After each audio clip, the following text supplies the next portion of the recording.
Hello, good morning, everybody. Thank you for joining me for another episode of TAETRO Talks. Welcome. Thank you all for being here. I'm excited to take on yet another controversial topic today. What is cheating for music producers? Just quite the buzz going on. This conversation picks up every now and then. It's very tiring. It's very annoying. But I love talking about it because it freaking triggers me. And I'm setting the record straight. We're going to obliterate this topic today. We're going to destroy it. But nonetheless, you want to call in and disagree with me? You want to call in and have a conversation about it? You want to call in and share your perspective? I would love to hear from you today. That's what TAETRO Talks is all about. You can call into the show and share your thoughts and opinions by using that Zoom link that is pinned to the top of the chat. If you are shy or if you are new to the show and you don't really know how it works, you click the Zoom link, you're in a waiting room. I bring callers in one by one. It's not on video, it's just on audio. So if you're self-conscious about that, no worries. And it's really simple, it's really easy, it's a really welcoming community. We're always trying to have good conversations and hang out, have a good time. There are some people already jumping into the waiting room. So if you do want to get in today during this hour, highly recommend you jump in the waiting room now so you don't miss your opportunity, because sometimes we can't get to all the calls. But it's going to be a fun conversation today, and I just want to remind everybody about a couple of things before we get started. Of course, we are brought to you by 343 Labs as a part of 343 TV, which every day on youtube.com/343labs there is a different live stream by a different amazing producer, electronic musician, etc.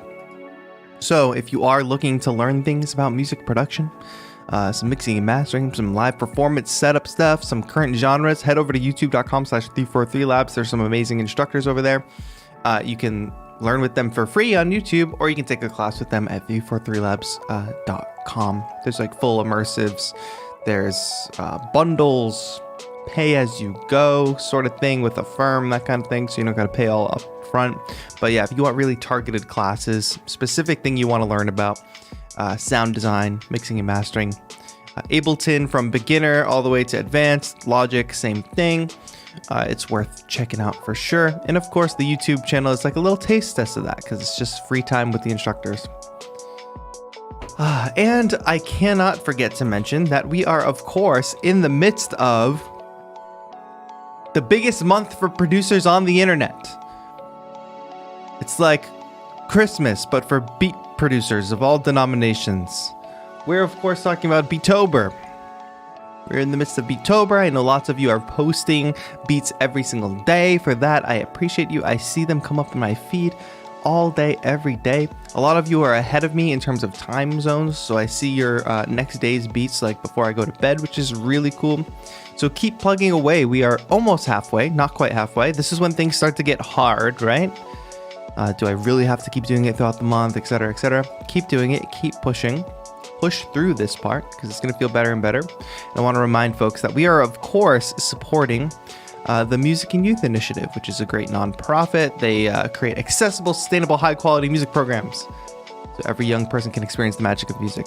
Set them up in like after-school programs, places like that where kids can go for free, work in studios, play in bands and ensembles. These are just a few pictures from my actual programs. Access to full instruments. We had pushes, we had launch keys, we had a full studio, we did live performances, fun with the launch pad, etc., etc. So if you donate during the stream, gosh, we're not set up as a fundraiser. Joseph, so you can add this as the fundraiser so we can make sure the super chats go there. It's under the giving tab. But nonetheless, if you do want to donate, you can head to taetro.com/beattober. There's a little donate button there. Of course, you can shop some merch while you're over there, which I'm wearing the Creepy Cafe hoodie. It's hard to see on camera, I think, but this is my favorite piece, probably from the collection. We also have all the watercolor merch, which, by the way, the auction ended for the Akai MPK Mini, the custom one. We sold it for nearly like 3 times what a normal MPK would go for. So that's great. That's contributing to our fundraising total. This is going to get shipped out real soon this week. Wislow, who I think is in chat, won one as part of a giveaway, and I believe it's arriving today. So we'll be looking forward to seeing that on social media when it arrives. Hopefully it arrives on time. All of my sample packs are contributing to the cause this month. So if you want to go pick up one of my sample packs, you can. You can, of course, also hit the join button below and become a member, which all my membership revenue is going to the Music and Youth Initiative as well. And here's all the ways we are supporting, just to remind you in case you didn't know. 50% of all merch sales, 100% of the sample pack revenue, 100% of donations during live streams. So even if it doesn't look like a donate button to you, even if it just looks like a super chat button right now, we'll just make sure that that amount is going to get donated. So don't worry about that. 100% revenue from the custom MBK auction and 100% of donations made at the link at the top of the page. These are our donation goals. We're nearly halfway to this one. We've already completed the one to do a free loot pack, which I'm working on. A bonus painting stream, which we're going to schedule for next week. And if we hit this one, we will do a stream where we build the cardboard MIDI controller. TAETRO, how much donations have we reached yet? We'll do a final update number at the end of the stream. How about that, Extreme Kraken? We just went over it yesterday, but there's like some different numbers that have to get all added up together. But yeah. So that's where we're at. We're almost at our $3,000 goal though. So thank you all so much for being supportive. We are going to keep plugging away. Of course, this Thursday we'll be live again, and we're doing giveaways from our friends at Cable Guys. How about that? We got some plugins to give away on Thursday. So if you're in chat on Thursday, you're hanging out with us, you have the chance to win. We will also be doing more giveaways on Saturday. If you are a guitar playing beat maker out there, I'm going to be looking for my favorite guitar Beattober beats. And I would like to give away some like guitar rig plugins on Saturday. So if you can, post with your guitar for #Beattober. I would like to target some guitar players specifically. I know last time in chat I asked how many people are guitar players out there, and a lot of people said they were. So let me see it. Do your best, or do your worst. Figuratively speaking. Yes, thank you all for being here, especially my members. What's up, Suru? What is up? MV Beckham, Elusk, OSR The Journey, Bishop is here, Valguna is here, Extreme Kraken. Hello, hello, hello. My mom and dad are in the chat. Was low. What's good, DJ? TGX, Orbit. Hello. Sarah is in the chat. I hope school is going well for you, Sarah. Epilogue Music. Hello. Amelia S is here. Amelia, you put up a really cool video today, if I'm not mistaken. I didn't get to watch the whole thing, though. But I'm going to go back and watch it. Ted, hello. I recognize that older beat of yours playing. Yes, I usually just play one of my old like beat sketches, like EPs in the background. Silent State, thank you for being here. Hello. Uric, hello. Daniel, thank you for being here. White Whisker, this is why I shouldn't go back up through the chat, because I know I'm going to miss somebody. Hail Nomad, thank you for being here. Thank you everybody for being here, even if I didn't call out your name. We'll have plenty of time for conversation as we go today. Plenty of time. Viner-esque, what's up? E. Nunez, hello. All right. Had a Grandmaster plan of donating the controller back. That's okay. That's okay. I mean, we would prefer to sell it to somebody who's, going to keep it and love it, but that is very thoughtful. What are we doing today? Oh, hello, Jake. Jake says, can't wait to hear everyone's thoughts on this topic. This is one of my favorite debates. Perfect. I love it. Let's start getting into the topic at hand today, which is what is cheating in music production? Which, by the way, as Jake noted, looking forward to hearing people's perspectives. We do have a waiting room. There's a few people in the waiting room right now, but we can probably take more people that are currently there. So if you want, right now, use that link that's pinned to the top of the chat. It's a Zoom link. Make sure you're in the waiting room. You can probably take a couple more people if you want to jump in now, and I'll take you one by one. Make sure your audio input device is set if you are calling in, and make sure you pause the stream when I bring you onto the stream. But nonetheless, I'm going to start things off with one of my most favorite things on the internet. This has been floating around for so long. Maybe it predates the internet. But this is one of my favorite quotes on this topic, and I don't really. Sorry, wrong button. I don't really know who to attribute it to. But this is one of my favorite pieces. So class, read it together. I thought using loops was cheating, so I programmed my own using samples. I then thought samples was cheating, so I recorded real drums. I then thought that programming it was cheating, so I learned to play drums for real. I then thought using bought drums was cheating, so I learned to make my own. I then thought using pre-made skins was cheating, so I killed a goat and skinned it. I then thought that was cheating too, so I grew my own goat from a baby goat. I also think that is cheating, but I'm not sure where to go from here. I haven't made any music lately, what with goat farming and all. That is the epitome of this argument, you know? Like, where does it end? Aside from becoming a goat yourself and birthing a goat yourself. So you see how this argument just spirals out of control. It always starts with talking about samples, right? There's that. It's not even really a debate. It's kind of just like an ignorant point of view, like, oh, if you use a sample, you're cheating, et cetera, et cetera. And then it just quickly spirals into now you can't even use pre-made drums. You have to actually make the drums yourself. And if you didn't actually raise the goat yourself, is this actually authentically your drum set? So every time I see comments about cheating this, cheating that, whatever it is, if it's using samples, if it's using any type of AI generated thing, if it's using a chord pack, if it's using any type of a pre-made MIDI thing, that's the same thing as sampling. And the thing that I always say, as many of you have heard me say before, is that the only people that are really having this conversation are people in forums, are people in YouTube comment sections, people that are not really having their work recognized in any meaningful way. Those are the people that are having this debate. So what I would urge for all of you is to take yourself out of this debate and focus your energy somewhere else. And I think it's really easy to get caught up in some of these conversations online, and it feels like they're valid because so many people are participating in the conversation. However, it's not really something that professionals are talking about or doing. Everybody's just doing the work.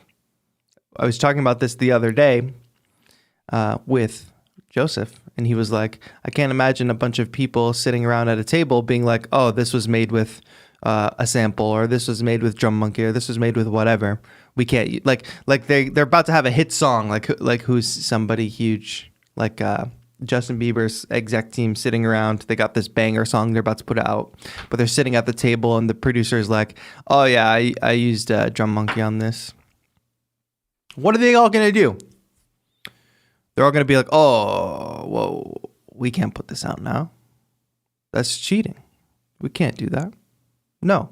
They're not even having that conversation. That's not even being brought up in the conversation. Nobody freaking cares. The only people that care are angry people on the internet who want to make other people feel bad because they feel so poorly about their own selves. That's it. And then people act like this is a new thing, as if sampling hasn't been around forever, as if doing things like alluding to other melodies didn't always exist in classical music. It's not a conversation because they done made a few $1 million. Well, that's the business of it, right? They're the professionals. That is the definition of a professional, right? You earn an income for a certain skill. That's what it's all about. And certain things can either speed up or facilitate your music making process. And if you spend all your time, go back to the quote, right? If you spend all your time debating this and just trying to do things the right way, the way that's not cheating, whatever that means, then you're just raising goats all day. There's a lot of freaking goat farmers out in my comment section lately, and I'm tired of it. You want to be a goat farmer? Great. Post hashtag goat farming for Beattober instead. Post a video about your goddamn goat farm. I don't want to hear about this plugin is cheating, that plugin is cheating, your process sucks, etc., etc. I don't want to hear it. They're nerf herders, exactly. Hashtag Goattober. And it's just like zoom out a little bit. We're all trying to do our own thing, right? Like we're all trying to make John Cozen. What did I miss? I was feeding my goats. We're all trying to make our own music, right? We're all trying to find our own way in this world as an artist. How do you have time when you're doing that? How do you have time to go criticize somebody else's journey to becoming an artist? How is it affecting you? If I use something that you don't like and you're living your own life as a musician, how does what I do affect you? How does it affect you to the point where you feel the need to just be rude and mean? How does it affect you to the point where you're trying to invalidate somebody else? And the answer there is it does not affect you. I can sit in my home studio all day and make a track entirely using samples or of entirely AI generated things and be enjoying myself and be putting what I make out into the world. And you can opt out of listening to it. You can opt out of paying attention. You can opt out of engaging at all. But for some people, it makes them mad. So why does it make them mad? This is the dead giveaway.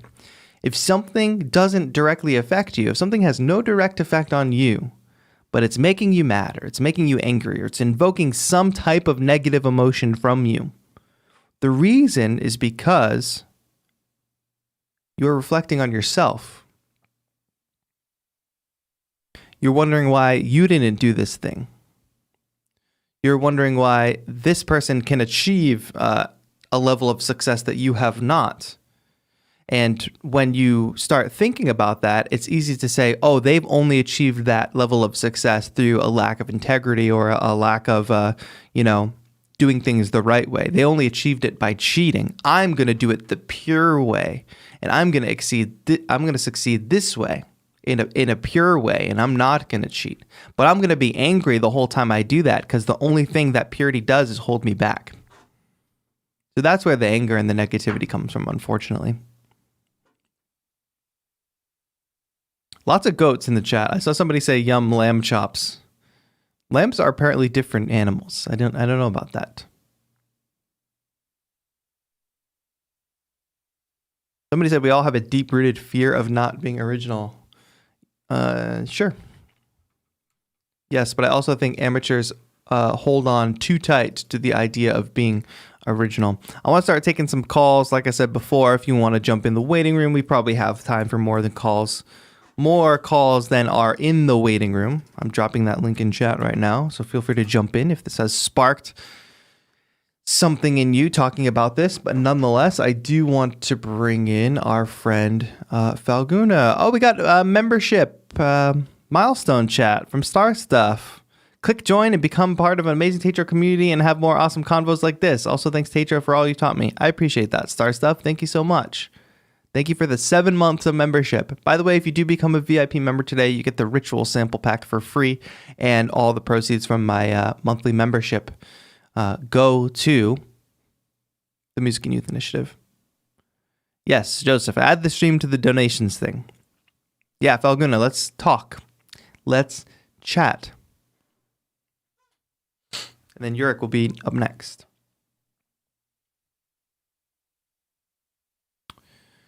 Just select your audio input device and we'll be good to go. The sample packs have been fire, says John Cozen. Thank you so much. They're very hard to make. Well, not hard to make. They just takes a lot of time to make it and organize it. Falguna, hello. How are you? Give me 1 second to switch my audio device and then you'll be on. All right, there we go. Sure. Say hello to the stream. Hey guys, what's up? What is? Everyone? Thank you so much for calling in, Falguna. How are you doing? How is Beattober treating you? I'm doing great. I'm actually recording. I'm setting up my stuff. I can show you if you want. Oh, you're setting it up for Beattober? Yeah, I'm recording. Let's see it. Let's see it. Wait, how do you turn your camera? And it's the flip button. It's nighttime where you are. It's so dark. Yeah, I'm on my roof actually. Can I show everybody this? Can I show? Yeah, sure. Okay, chat. It's dark, but it's funny. So we all know Falcon has been using this lamp, but he's got the lamp. We can kind of see the city lights in the distance. I think this is gonna be an awesome video. Make sure it's like, make sure you like focus on that lit section. But yeah, that's gonna be dope. Thanks, man. He's on the roof. I'm on Sheesh. my roof, yeah. Amazing. Falcon, thank you so much for sharing that. That's cool. That's going to be an epic video. I look forward to it. Oh, and I didn't realize that I could see myself on the screen too. But hey, we're talking about cheating today. What do you think about this topic? Yeah, so actually I had this huge problem before. It happened to me 2 days ago actually. I made this track for Beatover, only the one I posted yesterday.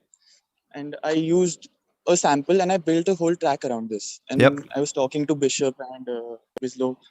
So I told them how I was feeling guilty about using it and like as the center of the track, because it's not something that I made myself. It's something that I picked up. So that's my thought basically about using samples and. Yeah, but in a way, you did make it yourself though. So you use a sample, but how much of making art is literally just curation, right? Whether, like, if you used a piano instrument, you didn't build the piano yourself either, you know? And even if you play a chord progression, let's say you play E minor to C major to D major, right? Or their seventh chords, whatever they are, somebody out there has played that chord progression before too. It's just the combination of things. It's not the singular thing. That's the thing about samples. Now, if you had a stem pack or something and you had all the stems to a song and all you did was put those stems together and it sounded just like the original song, well, then that's not your original work. But if you took one of those stems, if you took a sample, you built something differently around it, you process it differently, maybe you change the genre, maybe you just change the feel, maybe you switch up the tempo, the key, whatever it is, it's all these things around it that come together and make something original. Originality is not inventing something that's never been invented before. Sure, that happens sometimes, but it's very rare. Yeah. What else can I say? Like it's just there in my mind that I haven't made the thing. It's not something that I wrote or composed or anything. Yeah. That's the faster you give up on that insecurity and the sooner you realize that nobody's probably heard that sample before, and also like who cares, like you're making something new out of it, you know, like just because you didn't make that one part doesn't mean it's not original. Like you're still curating, you're still putting stuff together like in a different way than somebody else would. So like it is original. Just because you didn't make that one sound, like it goes back to the goat farming thing. You didn't make the drum samples probably. You didn't make the VST, the synth sound, like you didn't build the synth either. So like it's all sampling at a certain point, you know? But thank you for that call. I guess we should let you get to filming your Beattober beat before it gets too late out there. Yeah. All right, good luck on good talking to you as well, Falcona. Good luck on the roof, and can't wait to see your beat from the roof. Yeah. Have a good one, my friend. Thanks a lot. Yes, we all feel that way, right? But I actually have a lot of fun with sampling. I did a beat earlier in the month where I was chopping up some of those free cymatic samples, and I came up with something that I wouldn't have otherwise come up with. And I think that's part of the magic too. It helps you break habits. It's like making an ad. You may use some stock photography, but it's just a piece of it. It's still yours. Yeah, it's collage. It's how do you put things together to make something original. That's what we're all doing. We are all using ideas in our brain that we have heard before and putting them together into something original and of our own. We're taking our idea of chord progressions from this kind of music. We're taking our idea of rhythm and drums from this kind of music. We're taking our idea of sound selection from a bunch of different sources. We're channeling some type of emotion or humanity that from our life experience through the music. And that's one big curation of stuff. And putting that stuff all together is something new. It's something from your perspective. It's unique for you. Just because you didn't raise the goats yourself doesn't mean it's not original.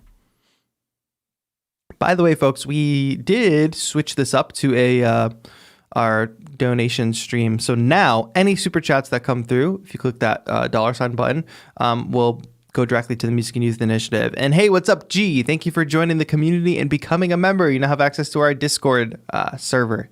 So thank you. Let me get Yurik in here to talk about what's coming up.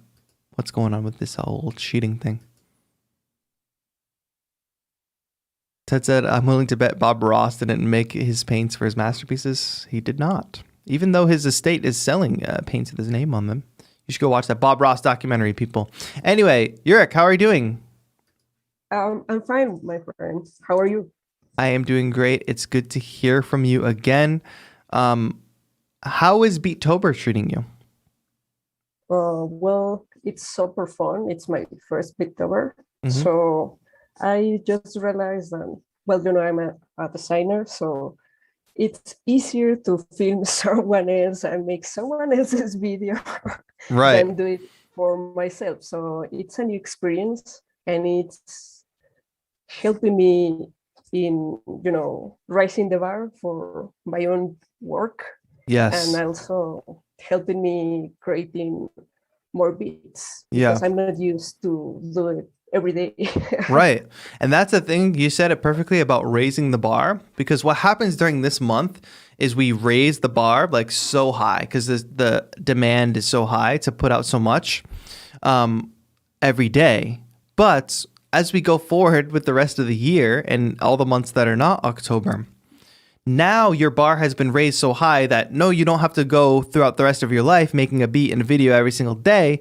But now it's so much easier to make at least one a week or two a week. So when you get out the other end of this month, you're like, oh, I can definitely make like 3 beats, or I can definitely make 2 beats and a video this week. I was doing it every day in October because the bar has been raised so high. So you know what you're capable of when you're working so hard. But when you want to have a better level of sanity, I guess, for the rest of the year, you can kind of like do a reduced version of that. And it seems easy because you've raised the bar so high. Yeah, that's true. Yeah, awesome. What are your thoughts on this cheating topic?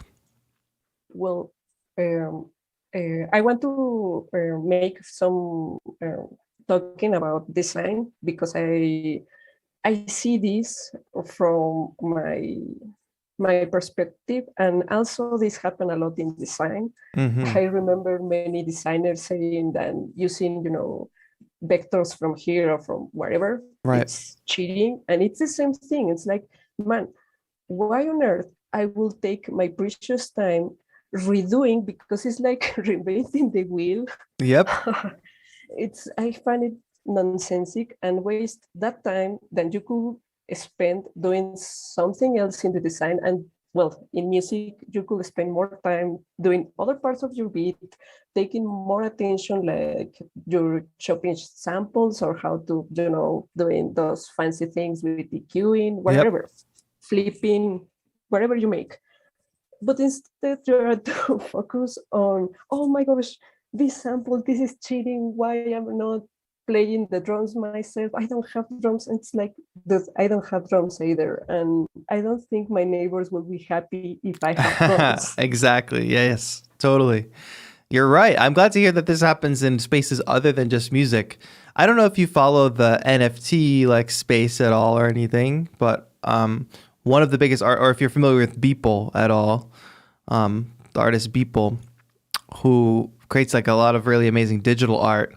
But when the NFT thing was really starting to pop off and he was selling works for like really big prices, like I just dug into a lot about his process. And I guess a lot of what goes into some of that that art is, like different brushes or brush packs that give you different textures or something. Oh, yeah. And he was like, he was just talking about like how his process is so much faster because I can just buy like, this tree texture or this whatever it is. And he makes amazing art.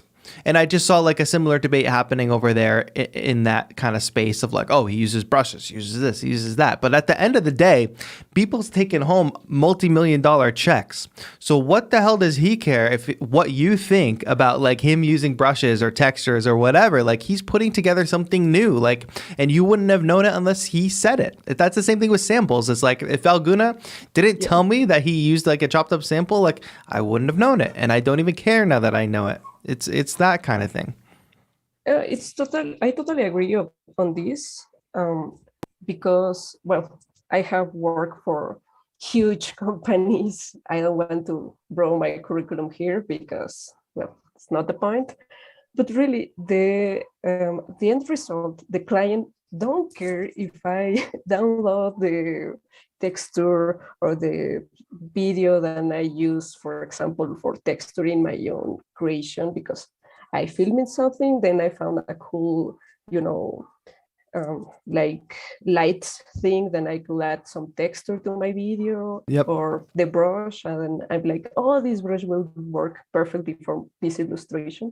No, they don't care. They just see the result and they are like, oh my God, this is so good, man. And I'm like, awesome. You like it? Yes. Here's your page. Yep, exactly. And for music, it's the same thing. I mean, people want to listen to what you create. They don't care about if you raise a goat. Right, exactly. They just listen to it and they connect with it and they love it. Exactly. And they don't, and even if you explain the process and you explain to them like, oh yeah, I use this preset, the people will be like, that's cool, man. So yeah, they don't even care. Yes, exactly. And I don't know why people, focus so much on that. I know that certain plugins like this monkey thing, well, it's a very different story there, and it's a very different topic about their marketing stuff. Right. I don't want to get into that. But the thing, what it does, that's the important thing. And you can have a good, foundation for drums. And then you can, make some adjustments and make it a more unique in a way. And at some level, because I'm using it every single day, I'll just put that out there. I'm using it every single day. It's in my default Ableton template now. At some point, if you're gonna sit down and make a house beat, what is the point in laying down a 4-to-the-floor bass line with the kick, with the snare on tune 4, with the hi-hats doing a certain thing? Now, are there variations within every genre? Yes. But is there a basic starting point that if we could literally just automate it, it would get us up and running so much faster? Yes. And I was looking for that so much more before, because as everybody knows, I've been working on the timeline. You've seen me working on like the arrangement view in the timeline and not in drum rack, and that is quite a tedious process to get samples copied across the timeline, especially when you're doing like, all right, I'm making a lo-fi beat today. Like there's only like I have my tendencies of what I usually go for rhythm and my drums in a lo-fi beat. And it usually starts from the same place or a similar place. So if I can automate that and I could just skip that initial process of having to lay the samples out in that way, like it saves me so much time and I'm able to make so much more music. And not only that, like from a streaming entertainment perspective, it's probably more fun to watch my streams when I can make the drums so much faster and I can move on to the next thing and talk about more things other than just tediously laying out drums on the timeline, So it serves me like a couple different purposes. Oh yeah, I totally agree on that because I saw that stream, as a matter of fact. Yep. And I love your lo-fi house because in a way you helped me to, lose get some confidence and make them myself because I love house music and lo-fi house. Yep. But yeah, I agree. It's tedious to lay 4-to-the-floor samples. And that's not where your originality lies. Your originality is not in the fact that you personally put the 4-to-the-floor samples, Exactly. I wish I could do it like I do After Effects, because sometimes I automate things Same in Photoshop. I do my own stuff, Yep. automate them, save them, and reuse. Yep. And I wish Ableton had the same thing. I know. I think that all the time because in like Final Cut and video editing, it's like a similar thing. There's ways you can sort of like have your settings and copy them over to different types of media, and in a way that audio production doesn't really have. And I really wish that was similar.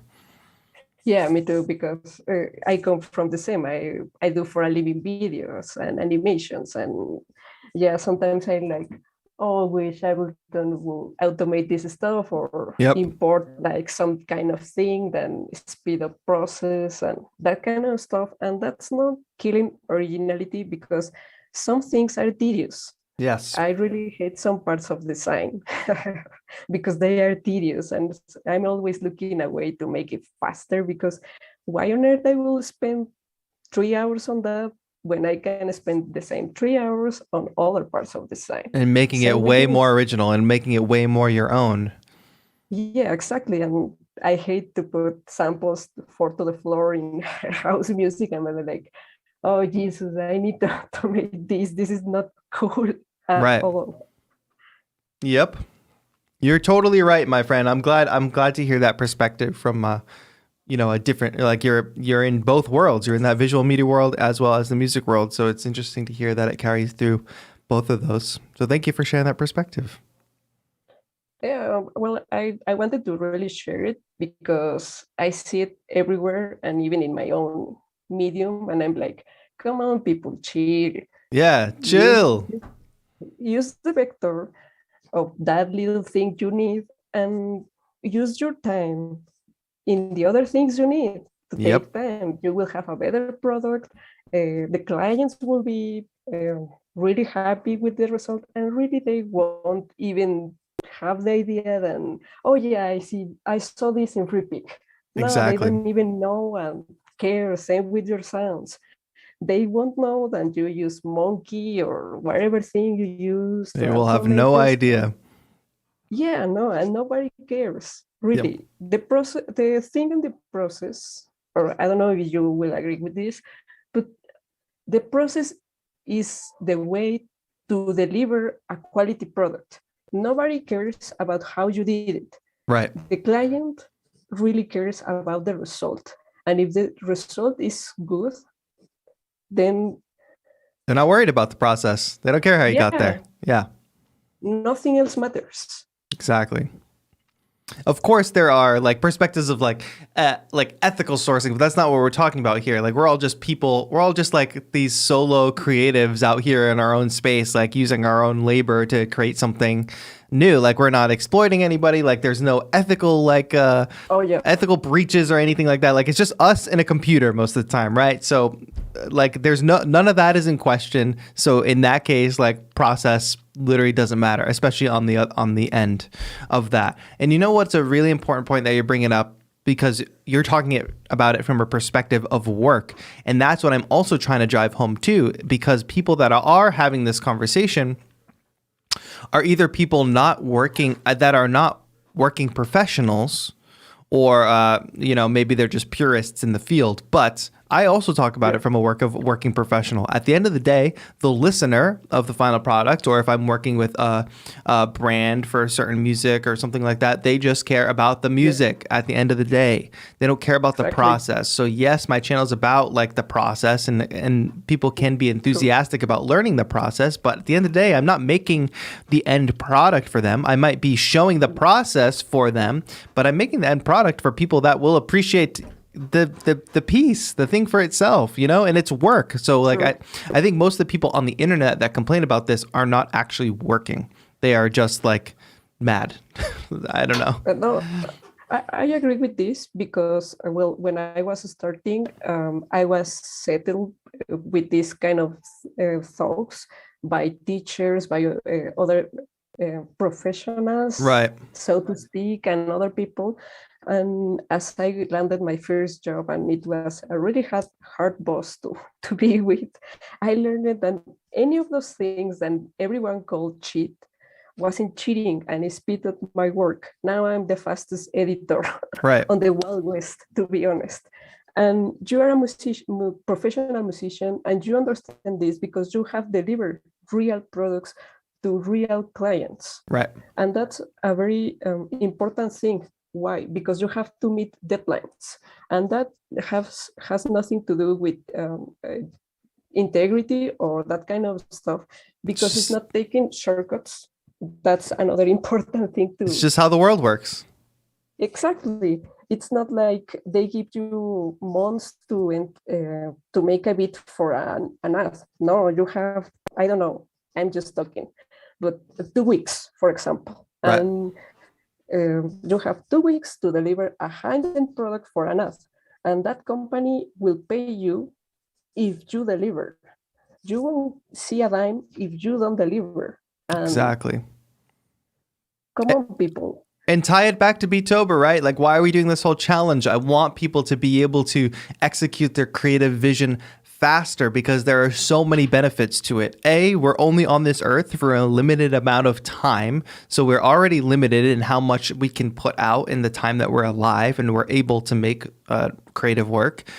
B, if you're working to make an income, being able to execute high quality work in volume, like at a high quantity, is also very important. And your life just gets better when you can make more stuff faster, and it doesn't matter the way you get there, but are you proud of the thing that you made? That's what you should be asking yourself. Are you proud of the thing that you made at the end of the day? And I'm proud of most of the things that I make and put out into the world. So I don't know. That's how I evaluate. I can't evaluate it based on what somebody else's perspective on that is. I totally agree on this because you do high quality stuff. Well, in my point of view, it's really good stuff. Your content is really good, dope quality. And when I see other kind of contents and they are talking about purity and some originality, I say like, dude, why I'm seeing 2-hour video when you can speed this thing? Yes, exactly. And make it in less time, and you check on this person and they are like, oh yeah, people don't understand, I'm not making enough money and blah blah blah. And it's like, yes, because more stuff you deliver, more money. That's what I do in my professional field. More stuff deliver, more money. More the faster I finish my day job, the faster I can get to Beatober. That's right. Awesome. Jurek, I feel like we could talk for hours and hours, but I got to keep this show moving. So thank you for that deep conversation. I really appreciate it. And I'm looking forward to you continuing on with Beatober and seeing what you come up with. Thanks, TAETRO. Thank you so much. Have a good one. You too. Have a good one. Awesome. Vinton, you're up next. I'm going to pull you in just a couple moments here. I know some people just tuned in. I think I saw Rashane jump in, Kirky, Sam Champagne, Alex. TI-80 Mark says there are lots of peers in academia. Yes, in all fields for sure. I think especially the teachers. You often find like jaded educators out there, because they're educators in a field rather than working in the field, which with peace and love, the world needs amazing educators. Hey, what's up, Tom Adams over in the 343 chat?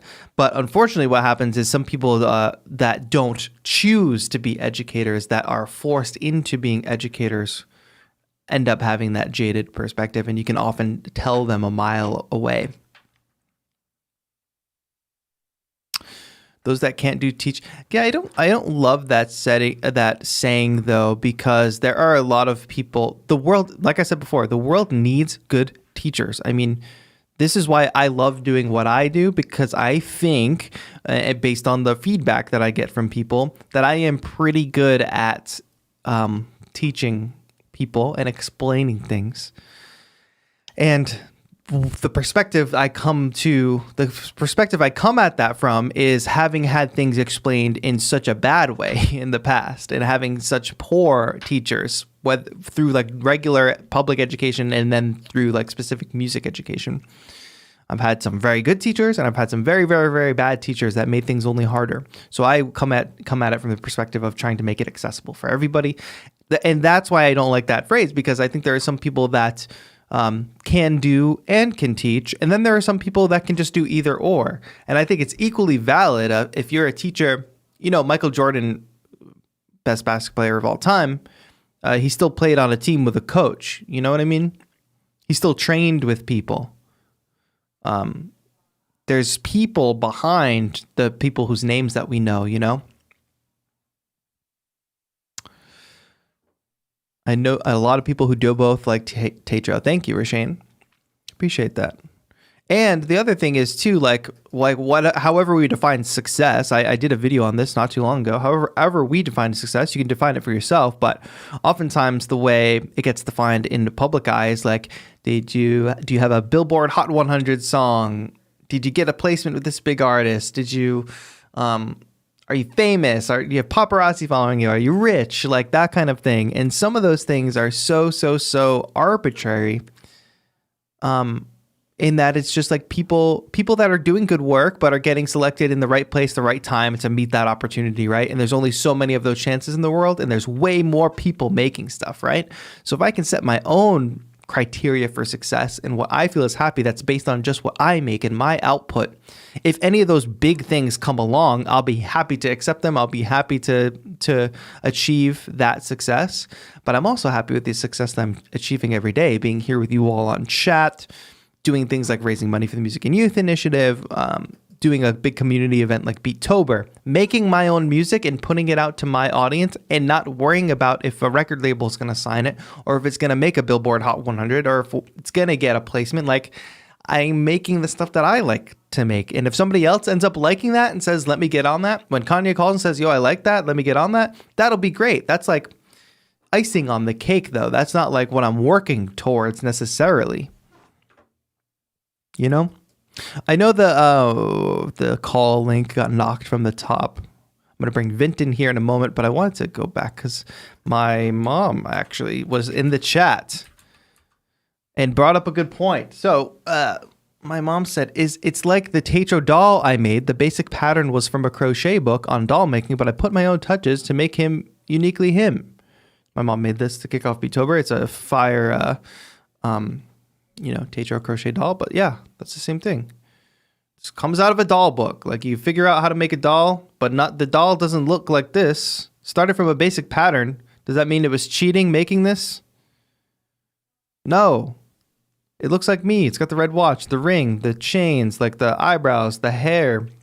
It even has a beanie that's over there. Oh, it's got Velcro headphones. Just messed up my hair. It's got the blazers, like there's so many things. Like, just that's the analogy, like sampling, right? You start with a sample, aka a pattern for a thing, and then everything you put on it and around it, it becomes not like the thing you see in the book. That's what I'm working at doing with my paintings too, which we'll have our bonus painting stream soon. I'm trying to look at reference photos. Right now I'm looking at reference photos to learn the skills, to actually learn the techniques to achieve certain things. But now that I've kind of got a couple things under my belt, how to do a sky, how to do a tree, I can riff on that and try to make something original. Can I have one made? Will pay, LOL. There's been lots of chatter about getting one made. It's funny. All right, but I want to drop the call-in link again on the chat, and I will pin it because we probably have time for... Well, if you're one more person, I'll take one more call in addition to Vinton, who I'm bringing in right now. Especially if you're new, jump in. Maybe if you disagree, jump in. Would love to hear someone like that. But let's keep going here. We've got Vinton Low on the call. Yeah, the thing takes a very long time to make, so it's a lot of work, and we're not going to put that pressure on it, But maybe we can do other stuff, like maybe if the painting I do is good, we can like sell that or something. I was also thinking about selling the original pattern that I painted. Oh, Star Stuff with the $20 for the Music and Youth Initiative. Thank you so much for the donation. Appreciate it, folks. Yeah, that YouTube number, the number that you all see in the chat, is only a small portion of what we're actually donating. That's only from one income source. But nonetheless, we are close to about 2,500. I think actually if we can When this number gets to 1,000, we'll be at 2,500. All right, I'm just gonna ask Vinton to unmute here. Hey, Hi, how's it going? hey, what's up, TAETRO? It's Yo, yo, good to see you. Thank you so much for calling in. yeah, sure, no props. Oh, I got another dono. Yeah. Shout out to John Cozen for a $20 donation. Sorry to interrupt you, Vinton. How are you? Are you participating with Beattober? Like, what's going on with you? Tell me all about it. I participated in Victober for a few days, but yeah, it's been a really hectic week since my my music degree started. Sure. So things are going to be but yeah, I do post occasionally here and there. That's good. So yeah, I Great. do post. Yeah, keep it up. What's your thoughts on this cheating topic? I mean, I don't think anybody can actually cheat because music is essentially a language. Like, for example, like a language a person uses in itself is already something that he can or she can speak. It's something they all have their own vocabularies and all of this. And we see that like you said just now with classical music, and we see in jazz all the time, like they borrow licks from each other. Like you hear the da da da da da da Yep. and all those things and all those licks. You hear them like borrowed and played everywhere. Yeah. So I don't think you can actually have like, I mean, so it's basically the same thing as sampling and all this. Like, it's not about whether the sample you use is the same. It's about how you process it, because everything like it's about your intentions. It's not about it's from the same source material, because we all only have 12 notes altogether, and we can't. And there's no way that you can actually say that, oh, I'm stealing this chord. I own the major 9, the Right. minor 9 chord. It's actually not possible to copyright a chord progression. That's just whack.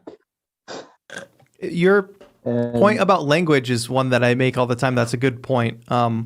Because we all have phrases that we say. Like, there's lots of common phrases out there that we all use. And it doesn't mean what we say is unoriginal, but the thing we're trying to convey is usually what's original. Like if we're writing a speech, if we're writing a script, if we're writing a poem, lyrics, etc. Just because you didn't invent the word or the language doesn't mean when you assemble the words together, it doesn't mean that what you're saying is not original because you didn't invent the words. You know, it's the meaning. It's what you're trying to convey. Like you can see the same thing like with poetry happens as well. Like the thing about the Greek meters from the Odyssey onto the what do you call that? The poetry that we have today onto Shakespeare. We can see the meters like coming into it. Just because you use the same meters doesn't mean it's gonna have the same content. Right. It's not. It's always gonna be different. It's just the what do you call that? It's just the medium. It's just the shape. It's just something that it's almost like the genre. Like it's like making a house beat, right? It's always going to be kind of the same framework. You know, it's like that's the same thing with meter in poetry. Yeah. It's not going to be anything else, because you can't put anything else besides music. Yeah. Yeah. You're totally right, Vinton. That's a great point. Thank you so much for calling in. I think about that all the time. I'm going to think about language and art more. Like I consume a lot of like non-music related content, so I know that this exists other places. But it's good to hear folks like you talk about it in this way. So thank you so much for sharing that, man. Thanks. Appreciate it. Have a good one. All right. It's basically like, you know how paintings come on canvases? A lot of times it's a rectangle canvas. What if like every painter like didn't even get to the painting stage, but they were like, I can't paint on this. It's a rectangle canvas. That last artist painted on a rectangle canvas. That would be crazy. I got one more call from Sam Champagne I'm going to take, but somebody said something about NFTs. I do not participate in the NFT thing. I think there has to be a real way to offset the environmental costs of NFTs and the sheer amount of like power that they draw and the impact that they're having. I mean, with peace and love to other people who make NFTs, and I am also not super educated on the subject, though I have done a fair amount of research, and I unfortunately can't, I don't think I can jump in at the moment until there is a carbon neutral way to, jump in. And it seems like you have to have quite the infrastructure and quite the budget to do it in a carbon neutral way. But yeah, I do love the idea of NFTs though, for sure. I love the concept of, having an original piece of digital art tied to the blockchain so you can be the owner, Whoa, Goldwyn donated 20 Canadian dollars to the Music and Youth Initiative. Thank you so much, Goldwyn. I appreciate that. It's taking us one step closer to our goal. Joseph, can you just update the spreadsheet and then just let's share a number at the end of the stream. Thank you so much, my friends. When we hit about 1,000 on this YouTube thing, we'll be at the halfway mark to our 5,000, I believe. Or be over our halfway. And it's not even halfway through yet. But let me get Sam in here for our last call of the day. Hope you all have been enjoying the stream. Don't forget, there's giveaways happening all October. More giveaways happening on Thursday here on my stream. There's been a link circulating in chat if you want to win an Artiphon Orba or Instrument 1. Make sure you take advantage of that if you live in the USA, Canada, or Hong Kong. Sam is getting their mic set up and all that. So once that's ready to go, we'll take that call. That Artiphon link is dropping in the stream right now. So if you want to win an Orba, we're doing one a week. So thank you. Goldwyn, again, thank you for that dono. Hi, Sam. How are you? Hi, I'm good. How are you? I am doing great. Thank you so much for calling in. Is this your first time calling into the show? This is my first time calling in. This is my first time witnessing Beattober. Oh, okay. Awesome. Yeah. Well, welcome. Thank you for calling in. Yes, thank you. Thank you for the warm welcome. This whole conversation is just so interesting to me because it never fails to pop up, especially just in this industry. But yeah, just to share my thoughts real quick. Yeah. I really do think there is a way that a producer can cheat. And I think I've witnessed it. And I just wanted to share that story a little bit. Yeah, tell me. I'd love to.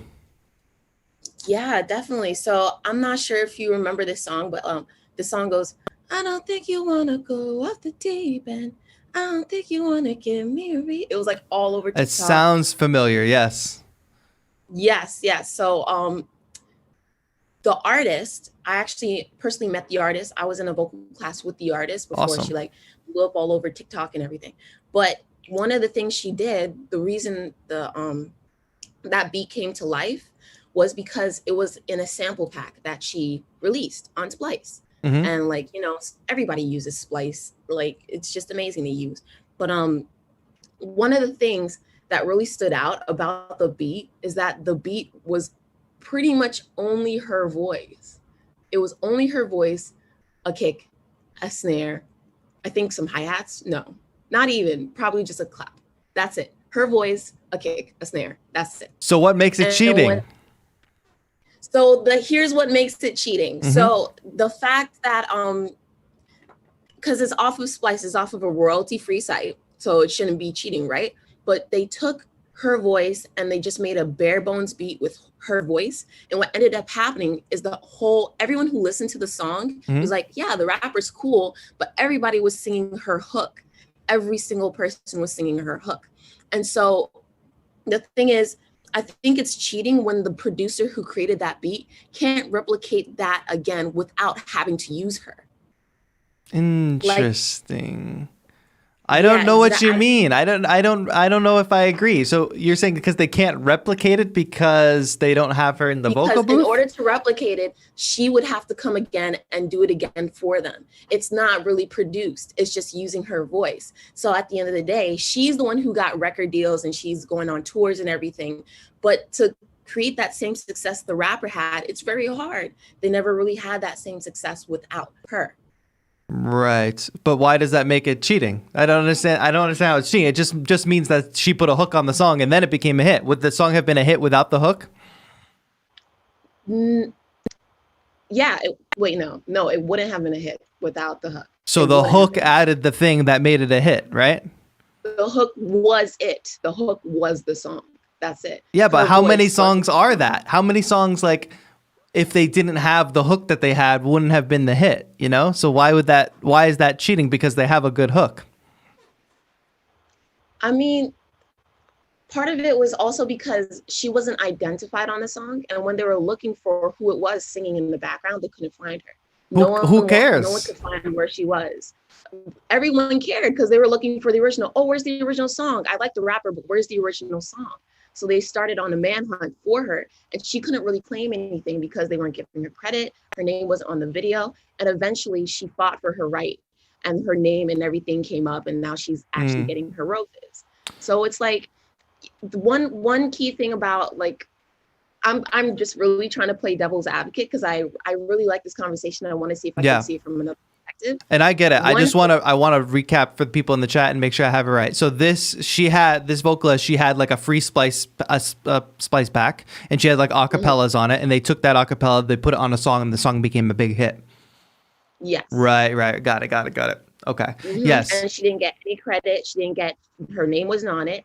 And eventually it came to the point where everybody was searching for her and finding for her. Sure. And the thing is, when it comes to cheating, well, what I would think in the sphere, what cheating would be considered, the thing is the credit always goes back to the original person who actually made what it is, like made the beat what it is. Sure. And so you won't lose your credit because everyone's going to be looking for you and searching from you because they want to see what you can do again. Sure. I the pushback I say is I don't think that it's cheating on the people who made the songs part to go onto Splice and grab an acapella and make a song with it. And because I also think that vocalist, she's opting into that when she makes a Splice pack that's available and royalty free for everybody. So I would be surprised if she's able to really get any kind of rights, though she might be able to capitalize on the fact that people are listening to the song and want to know who she is. But when you make that Splice pack, you get paid for that, and you get paid a certain amount based on, whatever, based on how much you're worth, based on how much time, whatever you negotiate, you get paid to make that pack and say, okay, when you make this pack, it goes on Splice and anybody can use it and there's no royalties involved, whatever. So she knew that going into it. And the producer, if they just grab a hook and they make a hit song out of it, that original vocalist did not make that hit song. If she would have made the hit song, she would have made the hit song. You know what I mean? So they're not cheating for grabbing the acapella that she provided. That's like, so for me, I make sample packs. I have vocal samples in there. I have all kinds of samples in there. If somebody makes a hit song with my samples, they're royalty free. I can't claim anything. Like, I made the sample pack, like I made it with the purpose of people going and using it and making a song out of it, So like, if you take a part from a sample pack and use it, that's what Splice is for, Yeah, I honestly agree. And I think it was a very unique situation. We're going to see more and more of it, for sure. Yeah, no, for sure. We're definitely going to see more and more of it. And I just think it was a very unique situation in the fact that I don't think I've ever seen like a sample, or it's very few samples where it samples a singer and everybody's looking for the singer or the full song from the singer. Like, yeah.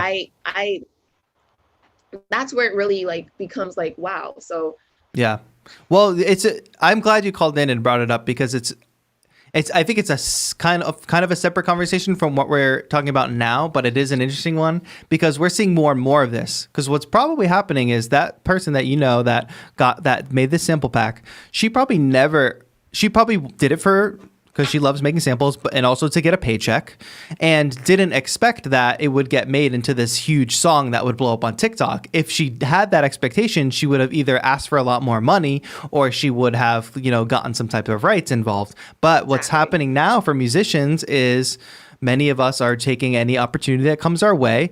We've never really had things like Splice before up until recent times. So producers make these packs, they take that steady paycheck instead of hoping that they, win the lottery and get a big placement. And then what ultimately happens is people end up making huge songs with those free samples. And then, but it's the pendulum swinging, right? I think right now Splice has a lot of leverage because they can offer producers money that they would otherwise not see to fill their content library. But what's going to happen is more things like what you just talked about are going to happen where a huge song gets made with a sample, and the vocalist is going to be like, well, what the hell? I wish that I could reap some benefit from that. And then the pendulum's going to start swinging the other way because more and more people are using Splice, and the artists making stuff for Splice are going to want a piece of that eventually. And like, I don't know what happens then. Does it all fall apart because then things aren't necessarily royalty free? Like, I don't know. Exactly. But good ending for her. If anything, she got her credit. That's good. She signed and everything. So, but it's definitely it opens a new can of worms when it comes to that. Yeah. But yeah. Yeah, I'm glad you called in and brought up this story because that is a whole can of worms that I don't know, because it feels a little predatory on companies like Splice's part to get these young producers or artists in that don't know much or that just want to, you know, pay their way and with music, etc. And then all of a sudden they have a big hit and nobody knows who they are. But what the situation seems like it worked out. So I think that's the best case scenario right now. And let's see if we can maybe work towards some kind of better plan in the future. Yeah. Sam, are you a music student? No, I'm out of school right now. I used to be an engineering student, but right now I'm just kind of working on my own project. Awesome. Well, I thank you for calling in for the first time and being here on the stream. You know, we do these all week. We do these every week, multiple times a week. So I would love to see you in a future stream, and, you know, would love to check out like whatever your music is like. If you want to participate in Beattober, it's not too late. I know you're just hearing about it kind of today, but yes, I'm kind of doing a flip on it. I have to finish like an EP of sorts, so I'm just kind of writing every day and like demoing. Oh, perfect. Yeah. That's awesome. Go for it. Post whatever. Hashtag Beattober. You know, every Saturday I'm going through that hashtag and seeing what people post. So if you post something, I will likely see it. Okay. All right. Thanks so much, Sam. Have a good one. Thank you. You too. Good first time call. Good way to end out the call-ins there. That was a good. I know it was a little confusing at first at the beginning of that call, but the actual story there is something to think about, like in what direction that we're heading and what it will mean. The thing that my mind goes to is like something like beat leases, right? Like, for those who don't know, like when people put beats up on platforms like BeatStars, right? The whole purpose is that artists take those beats and make songs with them, and they pay a certain amount. They pay for a certain license fee. And those different license fees, there's usually like tiers of them. Some are unlimited. So you buy the beat for probably the highest price possible, and you have unlimited use. You can put it in a music video. You can get as many plays as you want, et cetera, et cetera. But then there are limited leases. So you can only get X amount of plays. You can't use it in a music video at this first tier. And then the second tier, which is a little more expensive, you get a little more usage out of it. And you have to renew that lease as things start to get bigger and bigger.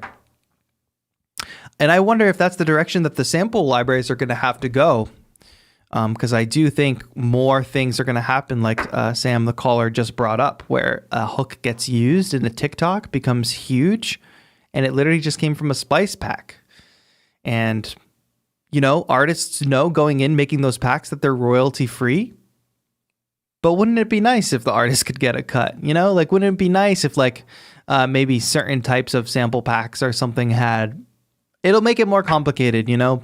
But at the end of the day, if you're making enough to even warrant this kind of conversation, then there is probably plenty to go around. That's what I'll say. Max Wild says hi from Berlin. What's going on, Max Wild? Razi says, I have a HP computer. Can I use any computer to make beats? No, you can only use Apple computers made between the year 1984 and 1991, I believe, to make music. Quick dono update. We are $144 away from making our $2,500 donation goal. So if you do want to jump in on those donations, that donation button is at the bottom of chat. All donations go directly to the Music and Youth Initiative. There's lots of different ways to contribute as well, like picking up merch or picking up a sample pack, which those numbers haven't quite been updated yet either, I don't think. So as soon as I update those numbers, we'll have a more accurate thing. But nonetheless, we have gotten to the end of our call-in show here today. So thank you to everybody that called in and generated such a good conversation. It's really good to talk about these things and to hash it out, to share perspectives. We heard lots of perspectives from people from different mediums, and I really like that. I like when people call in and tell like stories like that. Like that last call was great. I want more of that on the show, hopefully. Ouch. And MV Beckham actually brings up a good point. Says, I want to do sample pack doing voice impersonations. Would I be cheating if they're celebrities' voices? This is, I think, some more uncharted territory, because there are people like impersonators, but then there's also things like deep fakes. So what right do you have until you're to your own identity, right? Like if somebody wants to make a deep fake TAETRO video and it's a video that looks just like me, but they're saying something totally different, do I have the right to take that down? Think so, if they're representing themselves to be me. But like now, what if it's like a huge celebrity? Like what if you can do like an AI generated Jay-Z rap, which is a thing, that's a real thing. Can Jay-Z either get royalties from that or have the power to take that down? You know, like that's a big conversation. Maybe we can talk more about intellectual property and things like that, but I feel like I'm not well known. I need to come here more often. Yes, Rozzy, please come here more often, but you don't have to yell. Oh, and Chillster Deluxe is new too. Thank you so much for being here, new folks. If this was your first TAETRO live stream, let us know in the chat before we go here so we can say hello and welcome you. Oh, what's up, Michael G? Thanks for jumping in. Shout out to all my members. Those are the people with the cool little badge next to their name supporting the channel. And this month, supporting the Music and Youth Initiative, because all membership revenue is going to that amazing nonprofit. So feel free to click that join button if you want to help donate, as well as either join our Discord or get a free sample pack. So if you join at the VIP tier, you can get a free sample pack. If you join at the regular tier, you can get into the Discord at the lowest tier. And also, if you join at the high tier, you get 10% off at controlfreakclub.com, where you can pick up some merch. But yeah, that's going to be it for today. Thank you all for participating in this fun conversation. We're going to be back on Thursday. I want to remind everybody that I am looking for some awesome guitar beats for this week for Beattober. So if you are a guitar player, or if you have a guitar and you want to incorporate that in your beats this week, I would love to check out some guitar-based beats this week. But nonetheless, on Thursday, we will be making some music. We'll be making some lo-fi beats. And also giving some plugins away. So on Thursday, make sure you subscribe to the channel with notifications turned on. We're also going to schedule the stream probably tomorrow. We'll be giving some plugins away on Thursday. And then on Saturday, we'll be doing the same thing, but I'll be going through your beats, your hashtag Beattober beats. I would like to see some of them. So if you have been posting for Beattober, or even if you haven't yet, start now. Every Saturday this month, I'm going through reviewing some hashtag Beattober beats. So check that out.